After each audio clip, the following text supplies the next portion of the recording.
challenges? Since you mentioned you started in high school, what are some of the challenges that you might have faced, especially being a woman in the corporate world?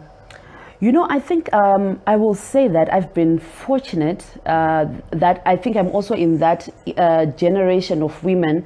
We have got a lot of policy support, and where advocacy for women's rights and opportunities for women are very strong.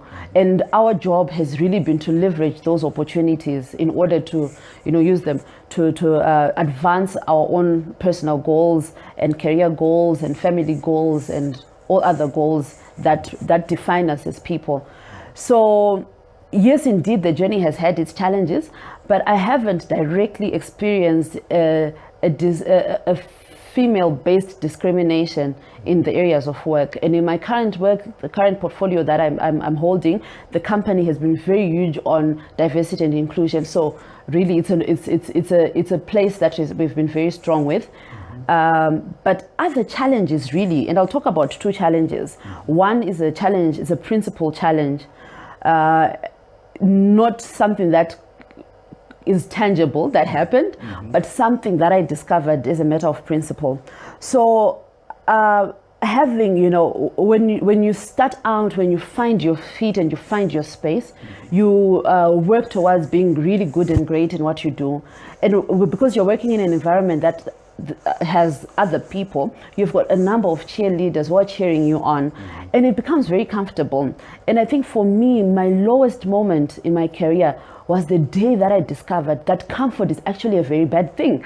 I had been excelling, I had been doing very well. I was working for a company that was doing very well, so many accolades every other, during awards season, I'm at an awards event, I'm taking the limelight, receiving awards on behalf of the company. I think I was doing a great job on the various programs that I was initiating. I had so much leverage to do a lot of innovative type work, and I was really living my purpose through the work that I was doing.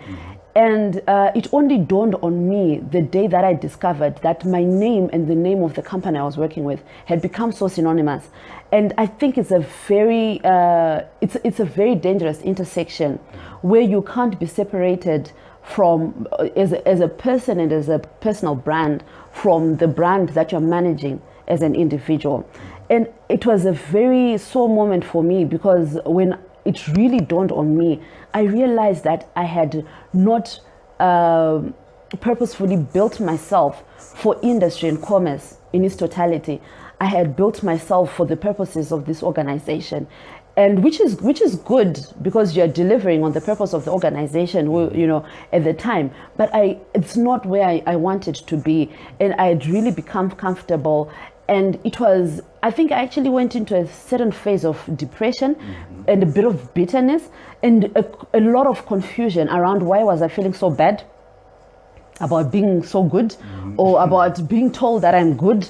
But it had started manifesting itself on the opportunities that I was beginning to miss, because what it then told me was who I was becoming and what I was appearing in the world was not as deep as I needed to be for what the whole corporate sector needs. And for me, I want to be able to speak to the whole corporate sector.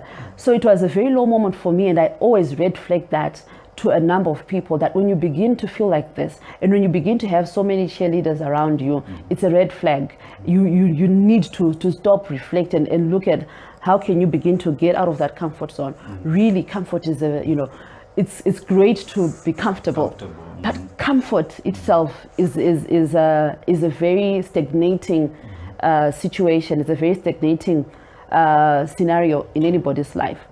And then the second thing that I can point out, that this is something that actually really happened.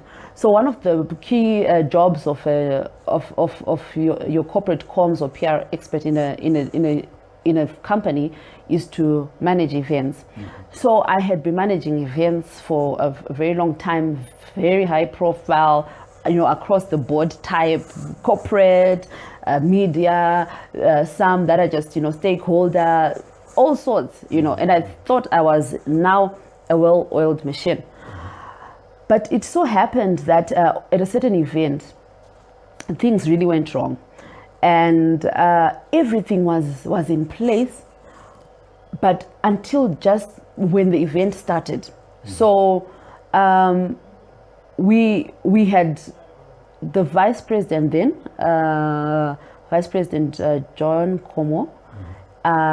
We had two prime ministers. We had quite a representation of the executive in that event. So it was really a high-powered event. So in the course of the event, the one person who had the responsibility of handing over the scissors to the guest of honor, it was a commissioning event, to cut the ribbon, disappeared. And how did she disappear? She went to where the station was, but thought she still had a bit of time to just powder her face a bit more. And by the time the delegates arrived, and I was outside of the venue, by the time the delegates arrived, there was no scissors. And it was a funny scenario. And I went into a serious panic mode. I literally almost just collapsed, because of that incident. And a mistake was made, and it was just a scissors, but it was a serious dent on my very good and solid reputation of managing such events in the past, But what it taught me, and I think this is the key point, what it really taught me is that mistakes are going to happen. And I tried to think about what could I have done better. And going forward, I became responsible for those small things but high impact elements of an event, because the absence of the scissors became such a big issue, and even to myself, because how can you not find the scissors, So I became the sole owner of that particular process. It's important for us to empower our teams, but in such a circumstance, it taught me that lesson. Then the other lesson that it taught me the true lesson around emotional intelligence.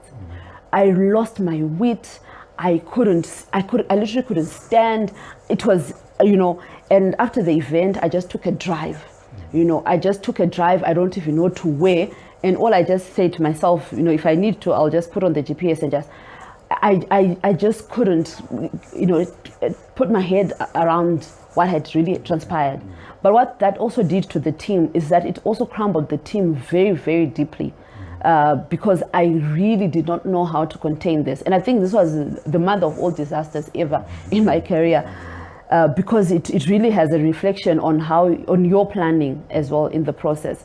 So I think that was, the event. That was other events. Well, yeah, they did happen, but that one kind of stands out because of the magnitude of the event, and also the key lessons around emotional intelligence that I then learned. And I think so frequently, and this thing happened in 2012. Yes, and I reflect so often on that event. Each time I feel I'm losing my wit with my team, or each time that I'm in a space of emergency, I just reflect back to that incident, because I took out a lot of how I could have done better lessons out of that event. Wow. Yeah. And I think the beauty of it is that you might have faced challenges, but you also took lessons from, and which you are now using even now, which is amazing.